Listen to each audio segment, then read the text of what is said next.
Now, before we get into the substance of the discussion, a few housekeeping issues. You will have noticed that you are muted and that the videos are off, and out of a concern for security, we will ask you to respect that. But of course, we invite you to be able to ask questions and engage with our panelists. And if you do have a question, what you can do is to put it into the chat. Just start your comment with the word question to help us to be able to identify and monitor these questions. Of course, all of your comments don't need to be questions. We understand in these strange times that you might appreciate a bit of human interaction. So feel free to share your thoughts and your reflections on the proceedings as they progress. We will try to paste links to resources referenced throughout the webinar, although I cannot promise that we'll be able to do that with all of them because we are hoping for a dynamic and, dare I say, slightly unpredictable discussion. And I know that my colleagues won't thank me for overpromising. And finally, you will have noticed, no doubt, that we are going to be recording this. And this is for those partners and stakeholders who have not been able to attend, but are desperate, of course, to understand what's happening here. And now onto our format. We will hear from each of the panelists as they respond to the issues through their research. And then we will move to a Q&A for the last 20 minutes. Now we have 1 hour, which is not a lot of time. And I used to work in radio, so I have warned my colleagues and fellow panelists that I will be interrupting them quite promptly. And I'm hoping that we will allow some time for questions from you guys in the audience. As it is the first in the series, and we keep referring to the research being commissioned by CASA, we thought it would be a good idea to take a moment to explain exactly what is this research that CASA is producing over the next 3.5 years. So I'd like to invite Mariam Kadzimera, our research lead, to take 3 minutes to explain what you can expect from the CASA research workstream. Mariam? Thank you, Nick.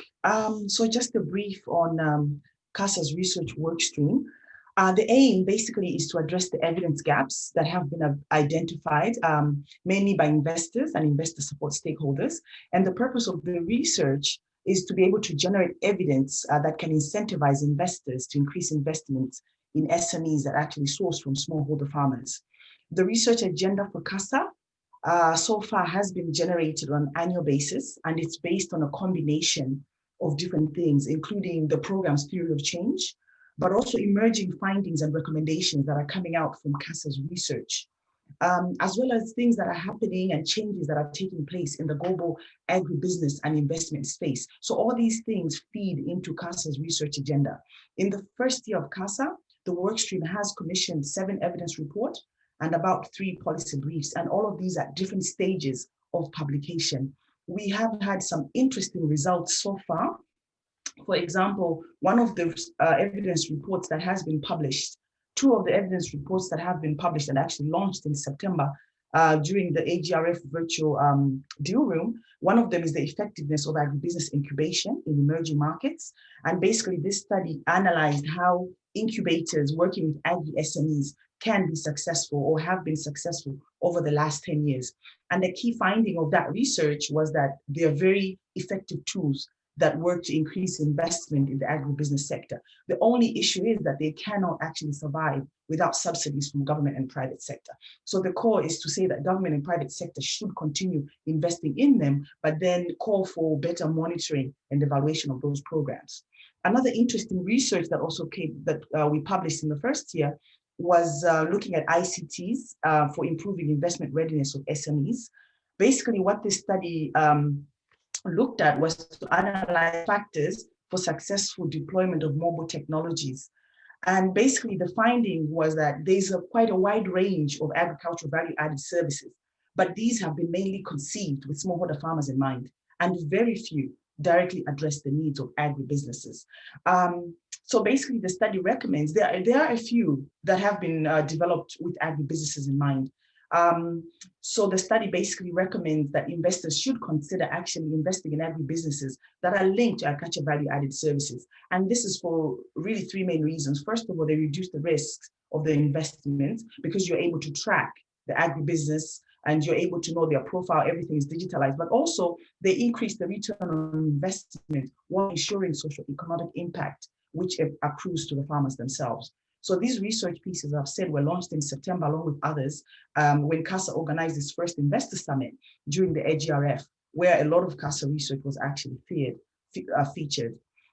In the next couple of months and weeks, we have other research that's coming on. So for example, we have a research paper on the impacts of COVID-19 on agribusinesses for investors. So far, the findings of that paper show that SMEs without support will not be able to actually continue investment. This is agri-SMEs, mainly in Africa and Southeast Asia, and that is for several reasons. First, they had restricted operations during the COVID-19 lockdowns in their respective countries, but also at the same time, there's less capital available because investors and financial institutions are taking a more cautious approach to extending credit and making investment decisions. So this is a topic that when it comes out, we hope to have more debate and look at how COVID-19 has actually affected agribusinesses as well as investors.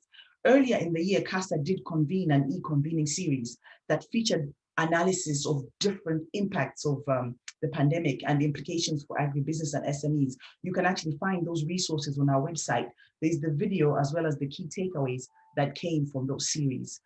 We do have other research that's also coming out in the next few weeks or months, and that includes agribusiness investments in fragile and conflict-affected states, as well as a research brief, a very interesting research brief that's going to focus on understanding the underserved middle in Africa and Southeast Asia. At the current moment, CASA is working, the CASA research workstream is working on finalizing its year 2 research agenda. And this is, it's proving that it's going to be quite an interesting second year. Some of the research topics built on year 1 topics, but also on others.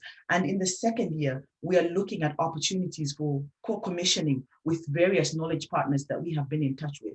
So I think it's going to be quite an interesting time. Thank you, Nick. Thank you, Mariam. It is also worth noting that there will be research and analysis featured from the CASA Technical Assistance Facility, the EPIC program, which works to empower farmer communities in agribusiness, and the Malabo-Montpellier panel, which you will hear more from shortly. And now on to our format a little bit. I should mention as well that we have a database. So in addition to CASA's commissioning original research, we also have a database that curates studies that support investor needs, and we have more than 300 items on that database at the moment. Again, the link is being posted in the chat. And now to the rest of the speakers. As we look to rebuild stronger, greener, fairer agribusiness in emerging markets, this seems a good time to interrogate some of the central ideas that have shaped our approach to investment so far. A time, as it were, to challenge some of the sacred cows. Today, we will look at concessional finance, efforts to bridge supply and demand, as well as the role of governments, specifically in Africa, in facilitating investment and agricultural transformation. Concessional finance. The provision of concessional finance has become an increasingly important tool to support enterprise development, especially where financial markets are underdeveloped.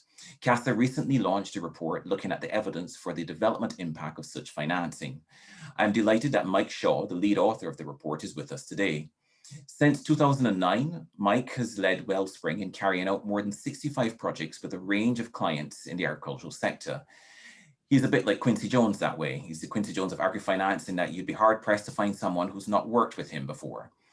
And before joining Wellspring, Mike was the executive director at Agri-Devco, a social impact investor and project developer working in the African agricultural sector. Mike?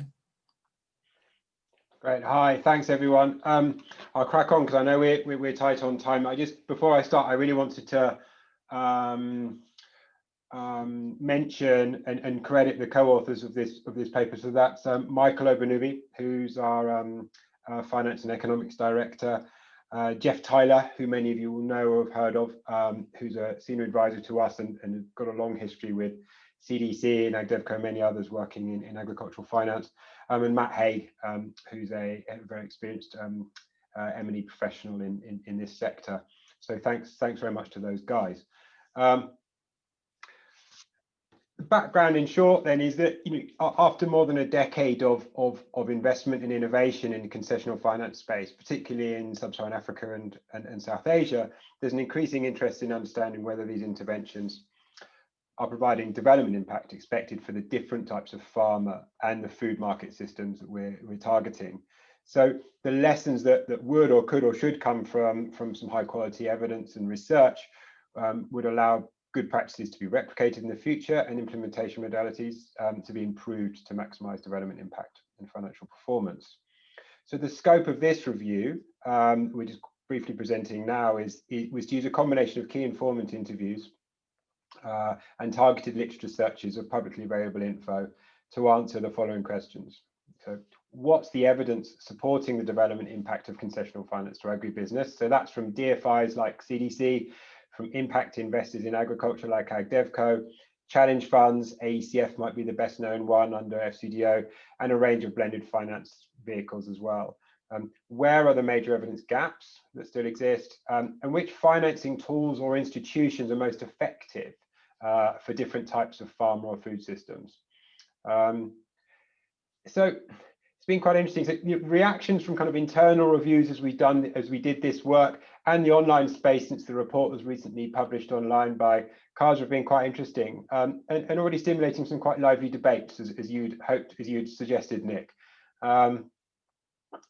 Some of the challenges I think are great. I mean, one of the big challenges I've noticed already come out is saying, well, look, you're talking about evidence around some of these impact funds and DFIs, but a lot of people are challenging these days whether they are concessional finance, saying, frankly, they've moved so far towards being commercially kind of risk-adjusted returns that they're closer to commercial banks and concessional. So I'll address that point in a second. And a lot of people have pointed to kind of agricultural impact case studies and literature and findings out there that perhaps should have been more credited in this literature. So I also want to talk about that.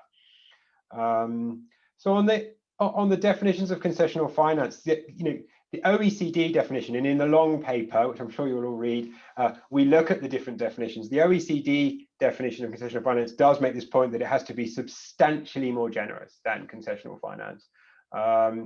And I think if we took that definition in isolation, then I think some of the challenges around, well, are these funds really concessional now, might be valid. But we also use the DFI working group definition as well. So that's in order to broaden the scope. So for the purposes of the research, concessional finance is defined as that which is extended on terms and or conditions that are more favorable than those available from the market, and that can be achieved, for example, by lower risk-adjusted returns, terms and conditions that would not be accepted or extended by commercial finance, providing financing to a borrower recipient not otherwise serviced by commercial financing, or risk mitigation tools and guarantees, first loss products, etc.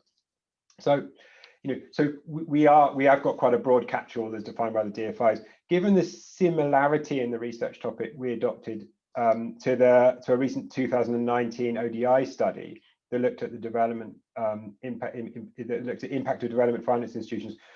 I'm not going to get into the weeds of it, but we used a very similar quality metrics as they did in terms of how we scored it in terms of the quality of evidence, but basically we're following the FCDO strength of evidence criteria. And again, we get into all of that detail in the paper, and I'm not going to get bogged down in it now, but that's our justification and the scoring for how we classify things as high, medium, or low quality, and what got in and what didn't, and that's all listed in the annexes.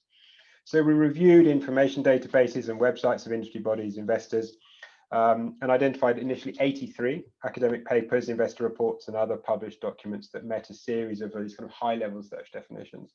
Then the review did not use unpublished or draft information that's not available in the public domain. That's an important point to consider. So there are reports we're aware of, or we may have had sight of, but we can't quote them in this review. The documents identified were then screened against the criteria. So we ended up with 38 after that, and among them, impact assessments, technical studies, and academic research. The other 45 documents were excluded. And then of the 38 documents, which is a limited number of studies, I appreciate, but that does compare quite well with the similar ODI 2019 review, which looked at 43 studies, but of course, in this case, we're only looking at agriculture, so it's sector specific. So we think it's favorable in that respect. I mean, before I get on to just quickly going through the conclusions, and then, within my time limit, hopefully, the important point to note here is that The research is intended to assess the sufficiency of the available evidence to measure the development impact of concessional finance. So what I mean by that is that any lack of quality evidence for a particular impact does not infer, and we're not saying that there's any absence of impact. We're not saying there's not impact there, simply that the evidence base needs to be strengthened. So jumping to the conclusions, the majority of the studies that most directly present information linking investments to development impacts are produced by the investors themselves in the form of case studies. So they meet the needs of these institutions in terms of sort of marketing and provision of high-level findings to a generally non-technical readership, but they lack the rigor of better resource and evidence studies. There's a focus on kind of medium and high quality studies that does demonstrate that it's possible to generate interesting findings that link provision of concessional finance to increases in farmer yields and incomes. And some more qualitative studies also provide an in-depth appreciation of how rural communities function and the factors that can influence effectiveness of concessional investors and smallholder farming systems. However, there are currently not enough high quality published studies to provide confidence in the quality of evidence available, linking provision of concessional finance to development impacts. So broadly, what we're saying is the evidence is very limited. And this prevents consideration for the funders of the effectiveness, efficiency, and value for money of the different types of investor, ultimately. So the demand for accurate measurement of the impact of this approach is relatively new. And so the limitations of the data and analysis aren't really surprising to us. We were kind of expecting, I think, to find this output. So it's not a criticism in that respect. And investors are currently taking steps to improve the quality of the evidence base, with a number of implementing partners we spoke to planning to publish studies that assess the development impact of their investments over the coming years, even this year. For example, CDC, we know there's studies going on there. There's a longitudinal impact study which was mentioned to us by Agri-Business, etc. So our recommendations, if I have time, very briefly, cover the underlying drivers for generating and using quality research, as well as the practical aspects of implementing research in a cost-effective manner. So these are: one, that the quality of data and primary level research can be improved by capital providers, enforcing the use of existing measurements, whether that's the IRIS Plus from GIN Network or whatever, the reporting standards for implementing partner funds. So there needs to be a bit more kind of stick approach potentially. Research should remain right-sized to the needs and budgets and capacity of stakeholders, as well as to the availability of data and commercial confidentiality. More should be done to use findings from these studies that have been commissioned but have not been published, even if they contain negative messages. So the content that has been published in summary form could be edited for consumption by different stakeholders, anonymized, or used as input into additional research under specific conditions of confidentiality. And often people are going to hide behind the fact that it's commercially sensitive, but we're not sure that's a valid reason for this evidence not to get out there. The existing sector coordination structures, that's people like GIN, CSAF, RAF Learning Lab, at a regional or global level, should lead the identification of research priorities and focus resources and disseminate learning. So examples of the key gaps in the literature that we're seeing include: one is the evidence that considers the roles and business models that incubation funds can use to support effectively an increase in the pipeline of investable SMEs in the agribusiness sector. We're constantly seeing everyone saying, well, even when we've got the money, we can't find investable firms. The analysis of how, and I think Tom's going to come on to that later, so the analysis of how SMEs are funding their growth, their financing needs, and how investors can work most effectively with them in the future, and categorizing and then reviewing the effectiveness of different modes of concessional finance investment that are operating within the market. I think increasing the contribution of independent researchers and academics to the evidence base by identifying and removing these current impediments, and if necessary, providing financial support, is going to be important. The providers of concessional finance should, in collaboration with their funders and wider stakeholders, provide more resources to collect data appropriate to research needs and verify that through independent analysis. So that's our summary. Thanks, Nick. Thank you very much, Mike. I mean, clearly sobering, but I feel like actually your framing hasn't been as despairing as I thought it might be. And I think that there are obviously glimmers of hope in there, and we'll probably come back to that during the discussion. Now we turn to bridging demand and supply of private investment capital for small and medium agribusinesses. This report by Professor Tom Jane has already gained quite a bit of traction since it was published last month. Interestingly, it also makes reference, as Mike just noted, to the need for more sophisticated approaches to impact assessment. Very pleased that we have Professor Tom Jane with us today. He is the University Foundation Professor of Agriculture, Food and Resource Economics at Michigan State University. He's a Fellow of the Agricultural and Applied Economics Association and a Distinguished Fellow of the African Association of Agricultural Economists. Adjunct professor at the Indaba in Agricultural Policy Research Institute in Lusaka, a board member of the Regional Network of Agricultural Policy Research Institutes in Eastern and Southern Africa. Very decorated career, but I want to say that we have seen from working with him that his commitment to supporting research leadership in Africa is genuine and unstinting. It is really a mark of our partnership. Tom, over to you. Good. Thank you so much, Nick. I appreciate that. And good morning from rural Michigan. Good afternoon to all of you, probably in the UK and in Europe. The study that Nick was just referring to, that was commissioned by CASA, is one that was attempting to answer this question. Is there really a shortage of bankable investments of agri-SMEs in Africa? Is that what's explaining the low rate of private investment in African agriculture? Or is there something that impact investors or need to do differently that will kind of unlock the demand for, for private investment among agri-SMEs? I have a PowerPoint, which I'd like to put on the screen. Oh dear. Okay, I thought this was going to work better. Alt-Tab.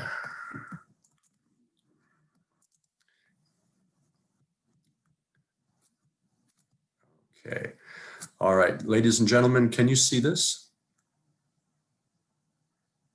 Is this coming through? No, it's not yet, Tom. All right, sorry about that. Let me try again here. Share screen. Okay, can you see me? Yeah, something's coming up now. Okay, great. There we go. Okay, wonderful. Okay, let me also acknowledge my co-authors, Sloanes Chimatero, based in Malawi, and Richard Ferguson, who has been associated with the Foundation for a Smoke-Free World and Agricultural Transformation Initiative. So as I said, the question that was motivating the study is what's explaining the shortage or the slow rate of private investment in African SMEs, agri-SMEs. And to do this, we adopted an approach that was similar to the one that Mike just mentioned. It was a combination of key informants. We used a Delphi interview process. Here are some of the people that we interviewed. Our thinking was that to find out what's really limiting private investment, it would be important to have in-depth interviews with some people who have had success in this area and that have been intimately involved in private investment in agriculture. We also adopted a technique of just surveying available agri-SME trader surveys in Africa and learning what we could from them. There are about 4 or 5 that we could find that we could draw from. I'm not going to go into the methods any further.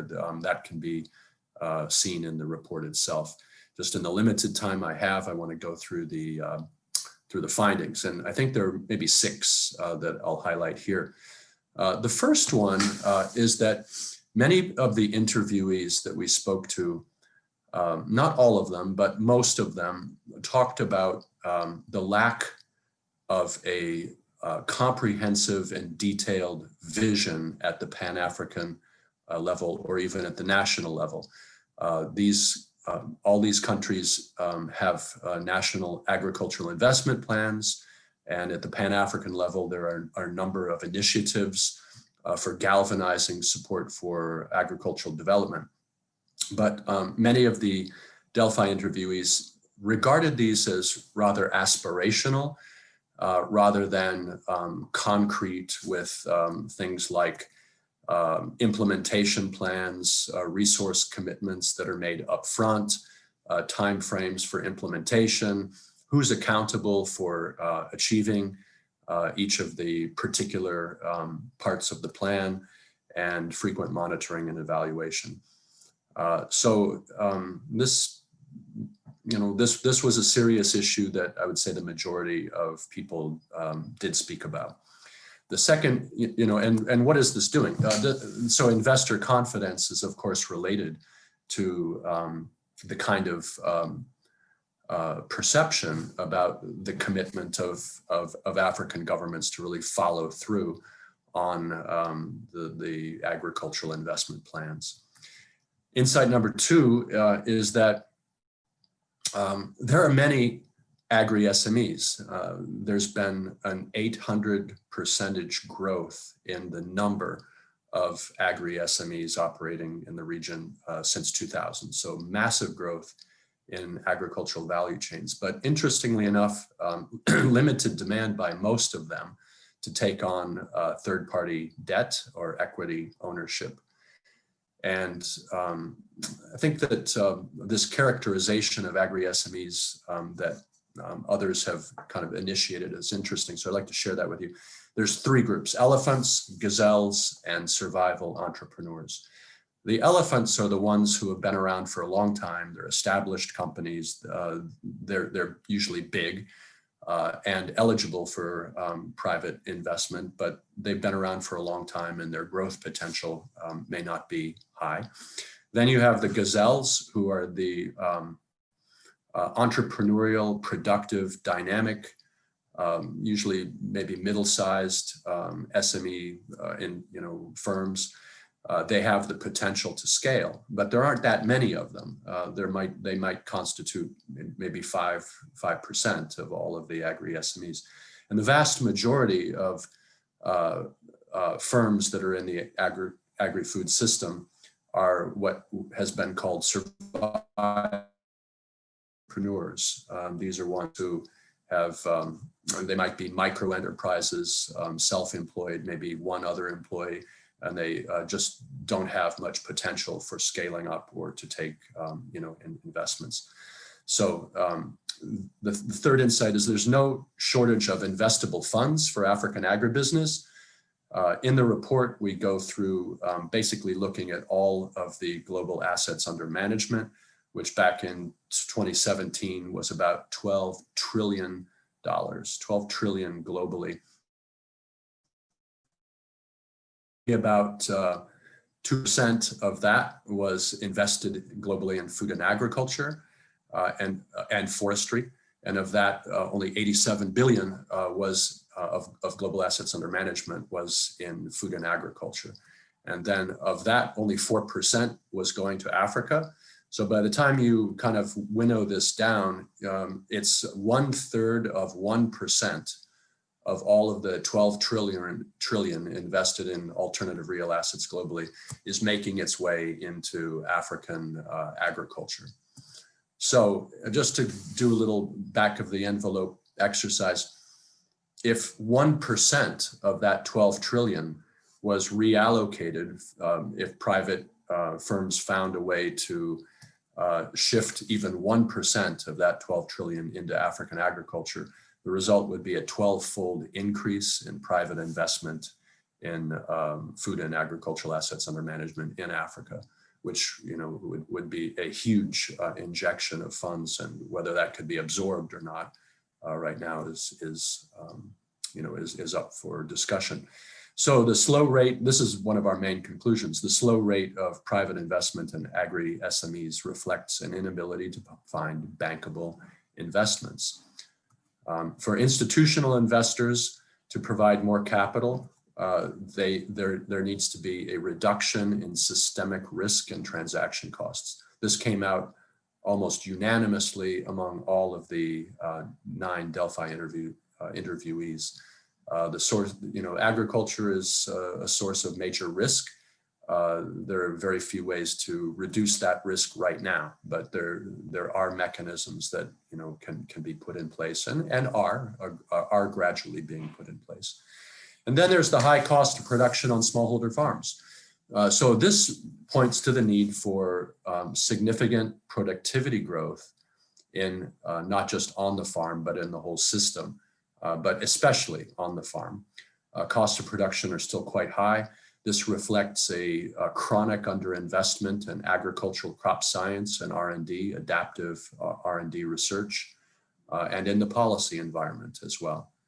So both policy enabling environment, public investments to, for example, reduce the cost of transport, to improve ICT, communications, et cetera, can help smaller farmers reduce the cost of production, which would then make African agriculture more attractive for private investment.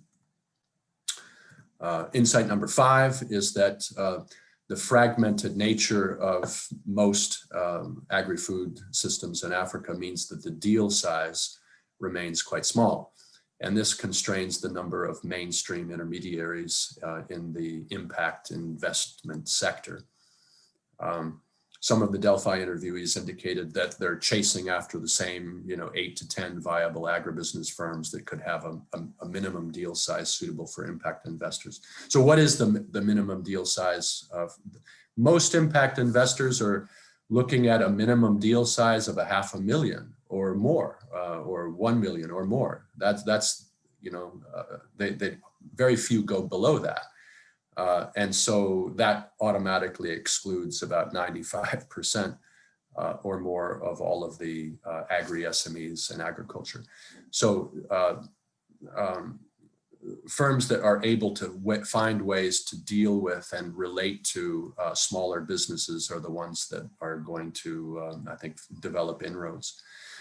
Patient capital, this was another thing that many investors are looking for a time frame of 5 to 7 years max before they want to, conclude the deal. And most of the people that we interviewed said that's not going to be effective. There needs to be a longer term patient capital approach. And then, some were saying, well, no wonder you're having trouble finding, in bankable investments if you're based 8,000 miles away. You have to be on the ground, and this is where you're going to be able to understand your clients and what they need and how to innovate products to match their needs. At least a couple of the Delphi interviewees mentioned that many impact investors have the same 6 kind of products that they're offering, and there needs to be a little more innovation in what's being offered. I think in the interest of time, yeah. Hurry you along for the last one.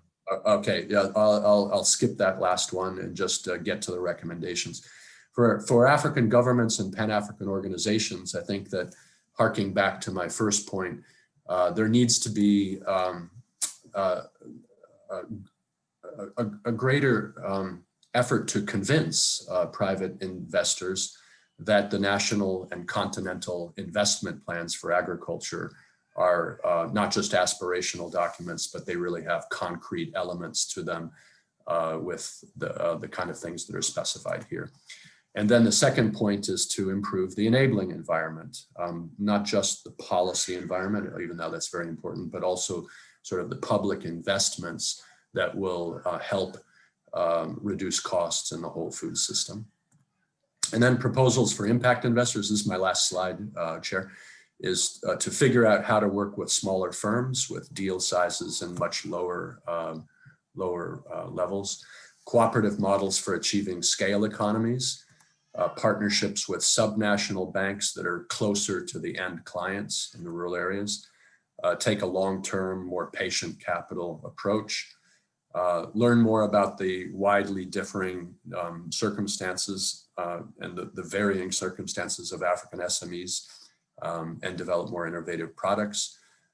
Simple digital platforms, this was apparently very successful in Brazil. Project preparation facilities, basically ways to help craft and get all the partners together to make bankable investments work. Titles, land titling and property rights for land, some for agriculture, of course, that's especially important. Maybe 3 or 4 of the 9 Delphi interviewees mentioned that as a key problem. And last, in some cases approaches that rely on blended finance and de-risking mechanisms. That sort of relates back to Michael's talk earlier. So, is there a shortage of agribusinesses available for investment, or is the most, are the most common mechanisms inappropriate for agribusiness investors that investors are targeting? The conclusions of our report is that both were true, but the first issue is really the more important one, that there simply is a shortage of agribusinesses right now that are matched with the kind of conditions that many impact investors have for their lending requirements. With those remarks, Chair, I give back to you. Yeah, thank you very much, and appreciate the support from CASA to produce this report. Thank you. Thank you, Tom. Always fascinated by your insights around the suppressed demand and the perceptions of the public sector commitment. I'm sure that there's a lot we could come back to around these mechanisms for reduced risk and the proposals for impact investors, as you touched on. I want to turn now to Dr. Ousmane Beden, who Distinguished Fellow of the African Association of Agricultural Economists, recipient of the Africa Food Prize in 2015, and member of the World Academy of Sciences, is the founder and executive chairperson of Academia 2063. He's a panel member of the Malabo-Montpellier panel, which is a sister program of CASA, and it aims to guide policy choices that accelerate progress towards food security and improve nutrition in Africa. Every 6 months, the panel publishes a report on a different aspect of agricultural transformation for Africa. Dr. Beden, you have heard one of the concerns inhibiting the growth of private capital in agribusiness is the lack of stability at the macroeconomic level. This coupled with perceptions of a lack of collective actionable vision by governments. Very keen to hear, based on your own work in the panel, what do you make of this? Okay, thank you very much. I was planning to share maybe a short video, a short presentation on the work we do at the panel. Let me do that. And while I do it, I hope you'll see my screen now. Are you seeing my screen?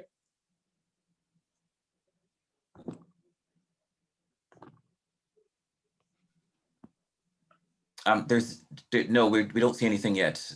Okay, so that's fine. Then if you don't see it, let me just then speak to what I have here. The growth recovery in Africa over the last 20 years has been unprecedented. If you would like to find maybe solutions to the problems that we're asking, we might want to ask ourselves what has worked over the last 20 years that could be replicated, that could be scaled up, that could be basically copied and imitated around the continent. That is the focus of the Malabo-Montpellier panel. We're saying to ourselves that where there is positive change, there's a lesson to be learned.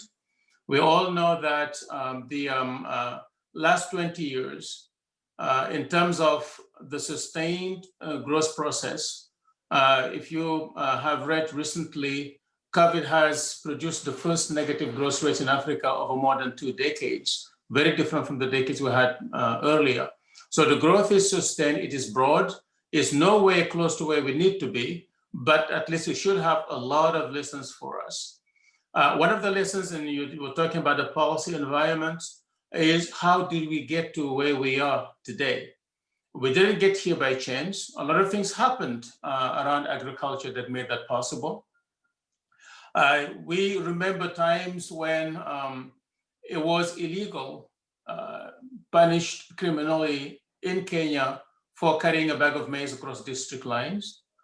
We remember, and that was not just Kenya, a lot of other countries. We remember times when the government was telling the farmers what to produce, when to sell, to whom to sell.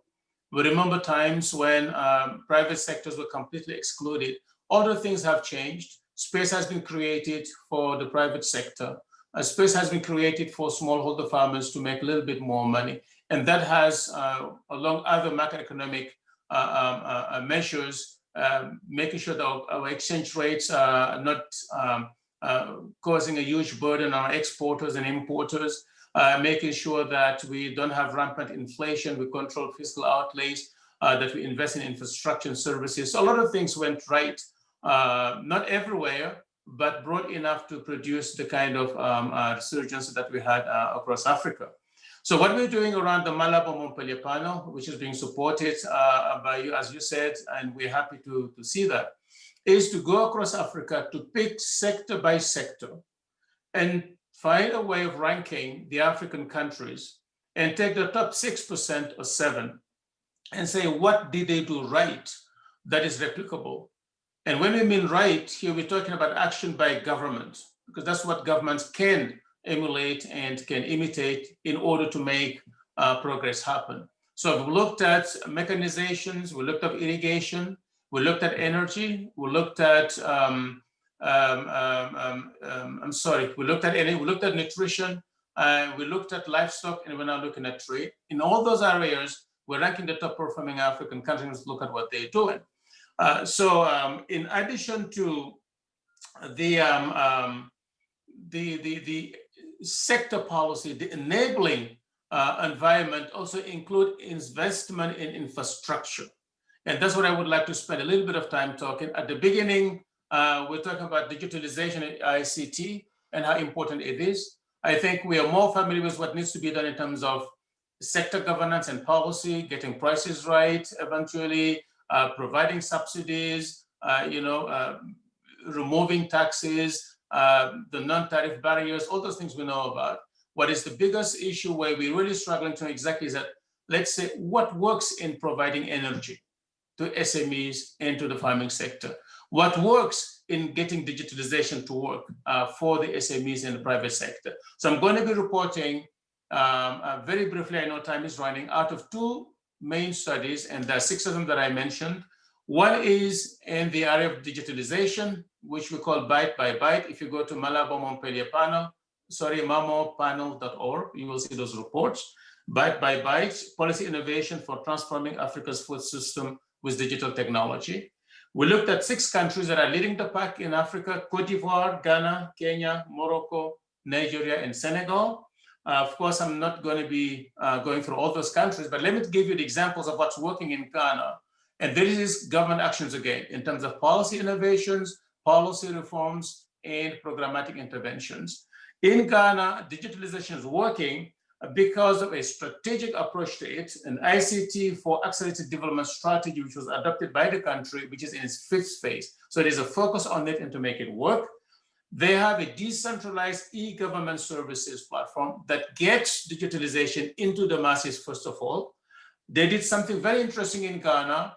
They have a very specific gender lens on it to make sure that they level the playing field to get women entrepreneurs and others to access the services. And more importantly, they brought in local languages. We all know that digitalization content and access to content is the issue, not just a platform in agtech or fintech, but the content. So that's one of the very important innovation in Ghana. And in agriculture per se, Ghana had an agricultural e-platform that also brings in all those different things and works with leading agtech companies. So they created the environment for digitalization to work. You can see the other examples of the other countries if you get to the report byte by byte. Then in Senegal, the second country, what they did is to focus on access. Senegal has pushed universal access to 4G, 63% of the population. So they have a digital strategy that goes to 2025. They have targeted legislations on protection of personal data and universal access law, and they're pushing it. And they have attached to it funding instruments to make sure they can push universal access. On the power and energy side, we looked at Ethiopia, Ghana, Morocco, Senegal, South Africa, and Zambia, who were the leading countries. Here I'll be reporting just about one country, which is Zambia, what it's doing to get energy again. Government actions, we're not talking about what the private sector is doing others, we know that's important, but what governments can learn and do immediately is what their peers are doing across the continent. So one of the things that Zambia did was to diversify energy supply through fiscal incentives to make it possible for energy supply to be diversified. They use a cluster-based approach for agricultural electrification, okay? So farm blocks equipped with basic infrastructure, industrial cluster zones for agricultural processing. to make sure that those areas, those clusters are supplied with energy. They have worked on meeting energy demand and connecting rural areas through grid extension and off-grid solutions mixed together. And finally, they have worked in supporting SMEs by de-risking operating and expansion costs for access to energy, proper business models, for example, rent to own for energy infrastructure and equipment. So I'll stop here. I know time has been quite short, but these reports are available on our website, along with the reports in the other areas that I mentioned. Thank you. Thank you, Osman. I mean, I recognize that actually you were kind of giving us a bit of a tour of the continent there with a few examples. We don't have a lot of time left for questions. I want to tell people that, in fact, there are quite a few resources that have been posted in the chat, and there are a couple of questions. I'm going to go back to Mike and ask very quickly, Mike.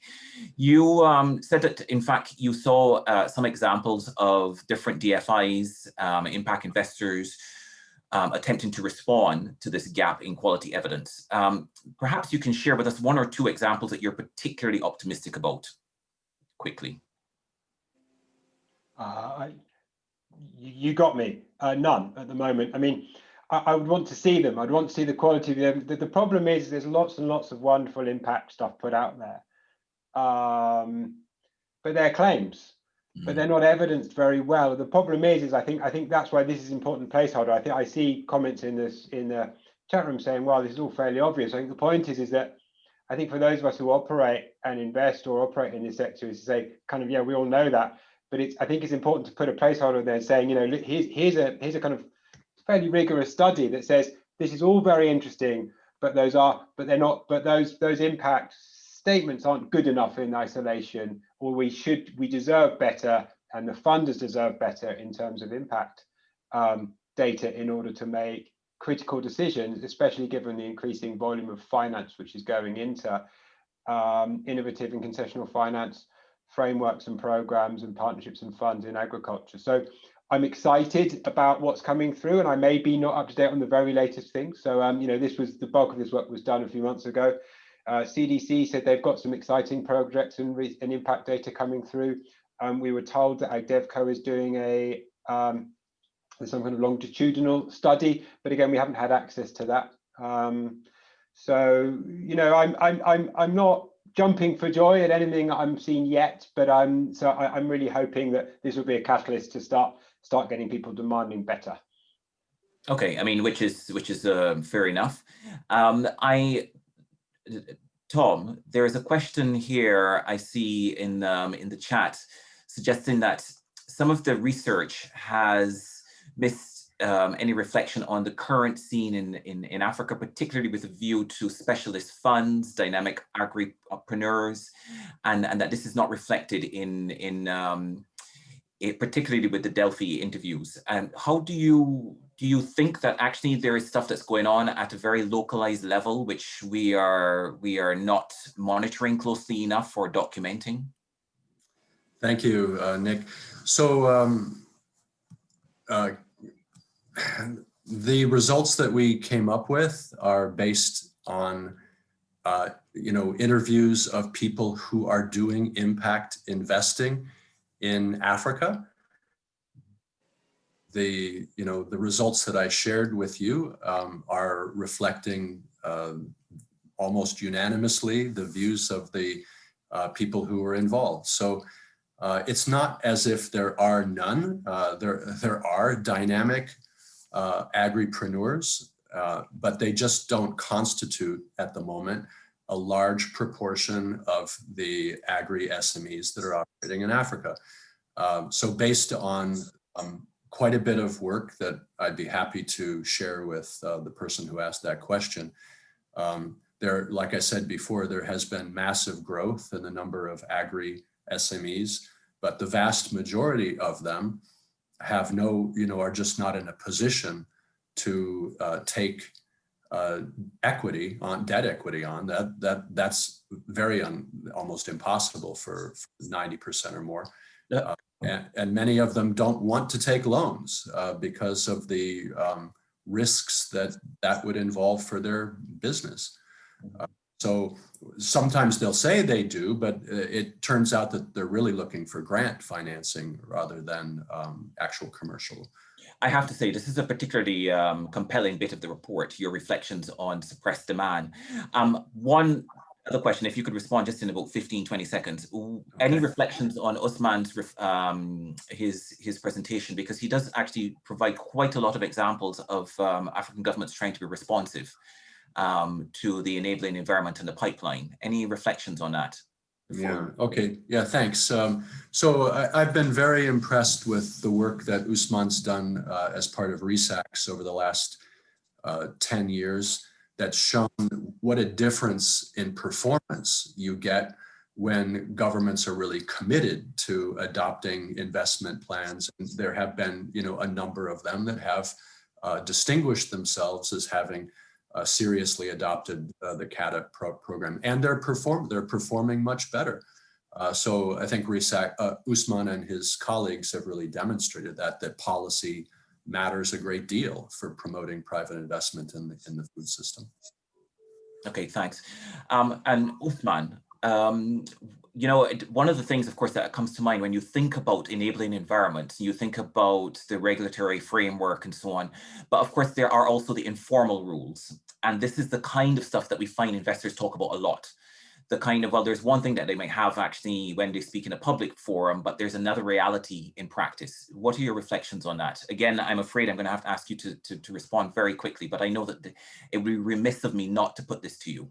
Yeah, I'll do it very quickly, and I'll link it actually to the results that Tim Jane presented and the depth of you know, SMEs that can attract financing into equity and things like that. And this is because, Tom and others, we are at the very early phase of these emerging SMEs in the agribusiness sector. And we know from theory that at that stage, all of them have very low entry barriers. They access the same technologies, very low scale. Entry is very rapid. The number of those SMEs just skyrocket as their profits fall. So unless you break out of that situation where the numbers go up, they sell the same low products, the same consumers with falling profits, you will not have the critical mass of SMEs that can attract investment.